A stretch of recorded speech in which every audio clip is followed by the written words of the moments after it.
Di tengah masa pandemi COVID-19, seorang guru wajib memiliki strategi untuk menciptakan suasana belajar yang menyenangkan kepada siswa, baik melalui daring maupun tatap muka. Selain itu, penerapan protokol kesehatan dalam pembelajaran tatap muka harus tetap disiplin meski kasus COVID-19 di Bali telah melandai. Di tengah pandemi COVID-19 yang diprediksi akan terus ada dan berdampingan dengan kehidupan masyarakat, tenaga pendidik dituntut berperan dengan lebih kreatif dalam menciptakan suasana pembelajaran. Seorang guru wajib memiliki strategi dalam mewujudkan suasana belajar yang menyenangkan kepada siswa, baik melalui daring maupun tatap muka. Hal ini tentu tergantung pada kemampuan guru itu sendiri. Di sisi lain, upaya pemerintah dalam memajukan kualitas pendidikan di Indonesia sudah sangat baik. Hal ini dibuktikan dari kucuran dana yang dikeluarkan pemerintah untuk penanganan COVID-19 termasuk untuk dunia pendidikan.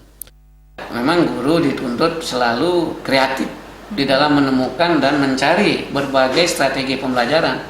Apakah itu melalui daring atau melalui PTM, pembelajaran tatap muka, ini memang memerlukan strategi, gitu ya. Keduanya perlu strategi.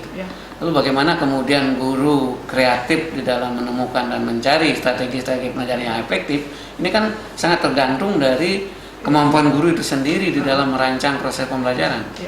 Pemirsa, meskipun kasus COVID-19 mulai melandai, masyarakat serta sekolah dan warga sekolah pada khususnya tidak boleh lengah. Semua pihak diminta senantiasa menerapkan protokol kesehatan secara ketat guna mencegah terjadinya peningkatan kasus seperti yang pernah terjadi beberapa waktu lalu. Andika, Bali TV.